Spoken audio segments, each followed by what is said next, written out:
Hello. Hello, I have Gaga for Zane.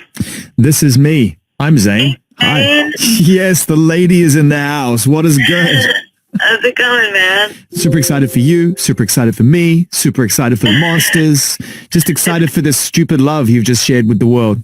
It's a gratitude crisis.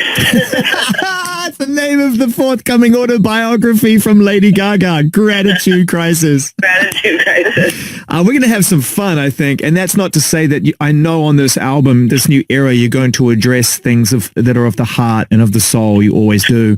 But musically, at least, we're dancing, huh? We are definitely dancing. I mean, I think the best way to describe all of the things that you just said is that I put all my heart, all my pain, all my messages from the other realm that I hear of what they tell me to tell the world, and I put it into music that I believe to be so fun and, energetically really pure, and I want people to dance and feel happy. Someone asked me the other day what my goal was with this album, and it actually sounds ridiculous when I say it out loud, but I said, I would like to put out music that a big chunk of the world will hear, and it will become a part of their daily lives and make them happy every single day. Oh my God, dude, you've already done it. I woke up this morning, I was on the Peloton, they were already gassing this song. It's crazy. No, I get it.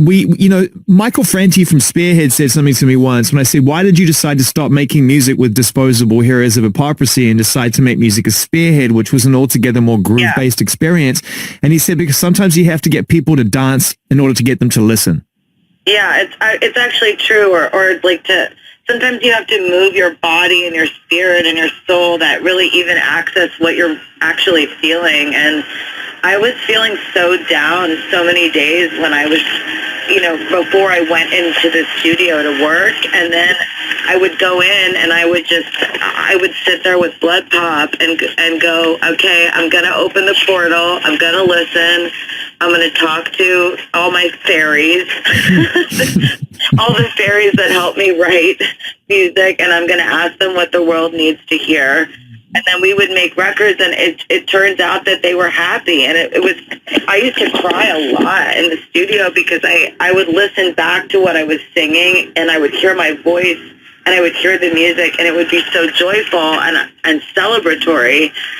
And I would essentially see the arc of my entire day. Very brave to find yourself in a place where the music and the art that you're making is in by its very reaction to what you're going through, to some degree searching for a positive contrast. I mean, that must have been a crazy, crazy balance. I was searching for a positive contrast, but I didn't even know it, and I didn't even know if that's what would come out. It's just another step in what's been a really fluid journey for you as you've continued to expose more of your understanding of yourself and the world around you, and then you dress it up in these amazing fancy boots, and I love it.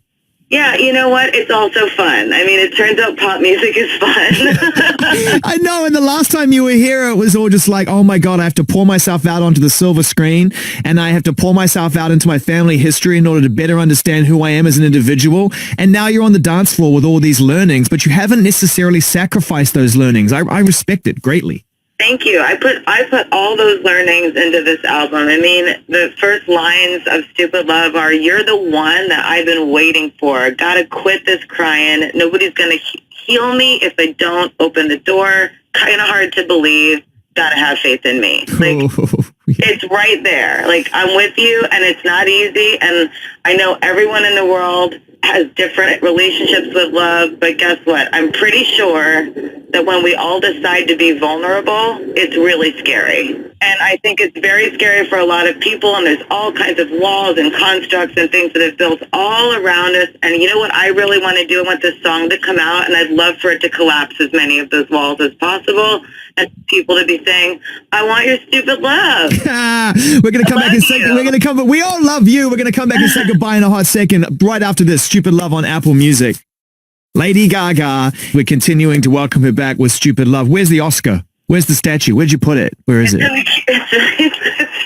On the way to the bathroom. There's Grammys and the Oscar. It's in a hallway. Which is such a subtle It was flex. in the kitchen for a while. Nah, it's way more of a flex to put it in a hallway to the bathroom because everybody's got to go to the bathroom when they're in the kitchen at some I feel point. really embarrassed whenever someone says, "Where's the bathroom?" Because someone inevitably goes, "It's past the Grammys on the right, or it's past the Oscar on the right." I'm like, guys, don't say that. It sounds awful. It's so good. Who'd you work with on this one? This was me, Blood Pop, and Chami.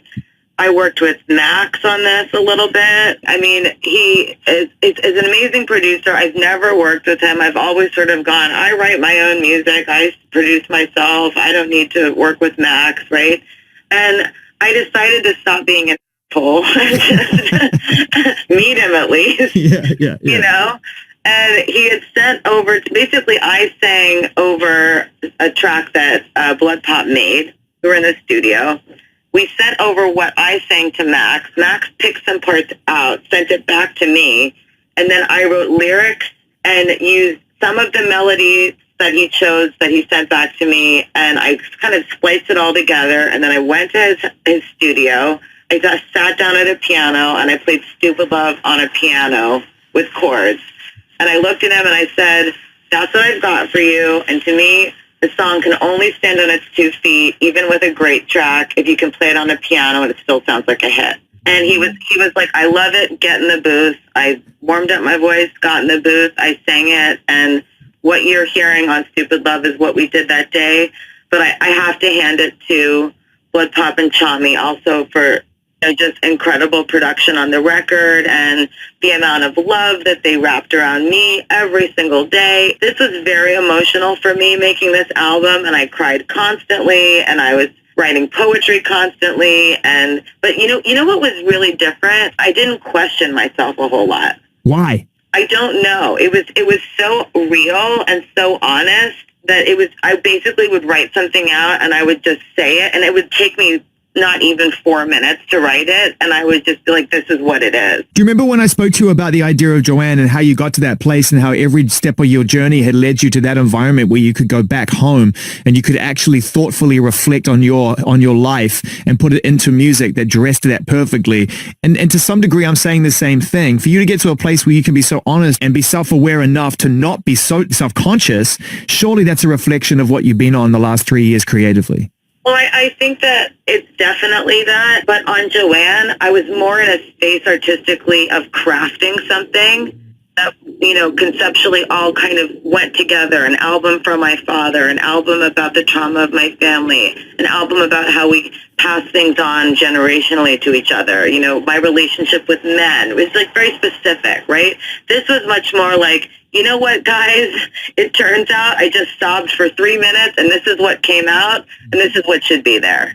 And it was so real, and it was so like all my gears, all my musical bells, all my artistic thoughts, the way that I see music and experience music like a wall of sound, everything was just firing on all cylinders.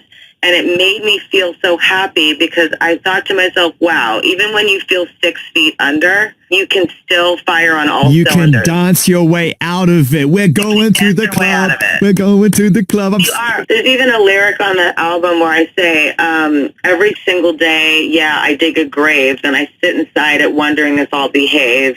It's a game I play, and I hate to say you're the worst thing and the best thing that's happened to me. And I'm telling you, it's the truth. You can be 6 feet under. I woke up every day. I would dig a grave for myself, sit in it.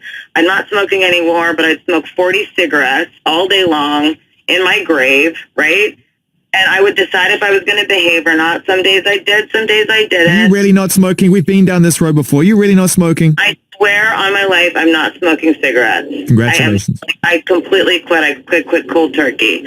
But it was so hard. Jeez, don't if you don't smoke, don't smoke, because quitting's worse. It's brutal. It's brutal. It's so brutal.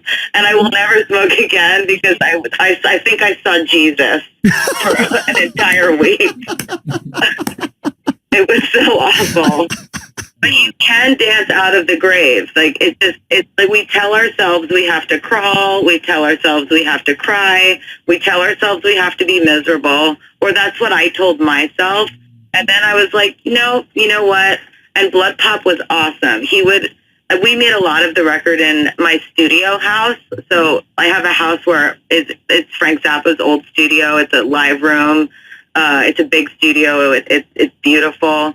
And I would be upstairs on the porch outside the kitchen, and Blood Pop would come up, and he'd go, okay, come on, that's enough, off the porch. And I would cry, and I would say, I'm miserable, I'm sad, I'm depressed. And he'd go, I know, that's it, and we're going to go make some music now. And then I'd go downstairs, and I would write, Stupid Love, or I'd write that lyric that I just told you.